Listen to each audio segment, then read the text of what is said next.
ওসমান হাদির মৃত্যু আলোড়ন তুলেছে বিশ্ব গণমাধ্যমে। Al Jazeera, BBC, Deutsche Welle, AFP সহ একাধিক আন্তর্জাতিক গণমাধ্যমে গুরুত্ব সহকারে প্রচারিত হয় জুলাই অভ্যুত্থানের বিখ্যাত এই নেতার মৃত্যুর খবরটি। বিশ্লেষণ প্রতিক্রিয়া নিয়ে সংবাদ প্রকাশিত হয় ভারতীয় মূলধারার গণমাধ্যমগুলোতেও। মৃত্যু পরবর্তী বিক্ষোভ আন্দোলনের খবরও উঠে আসে রয়টার্স, এপি সহ বিভিন্ন বার্তা সংস্থাতে।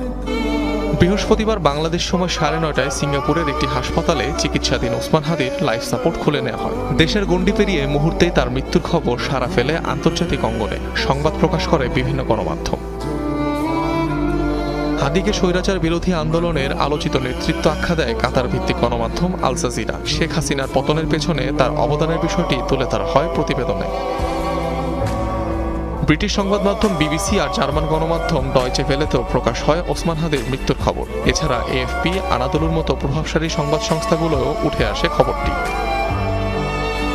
ওসমান হাদির মৃত্যুর সংবাদে সরব ভারতীয় মিডিয়া। দেশটির সরকারি বার্তা সংস্থা পিটিআই, এএনআই সহ মূলধারার গণমাধ্যম এনডিটিভি, ইন্ডিয়ান এক্সপ্রেস ও দ্য হিন্দুতেও জায়গা পায় ইনকিলাব মঞ্চের মুখপাত্রের মৃত্যুর খবর।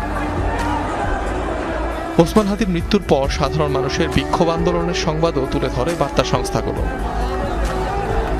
অনিক রহমান, যমুনা নিউজ।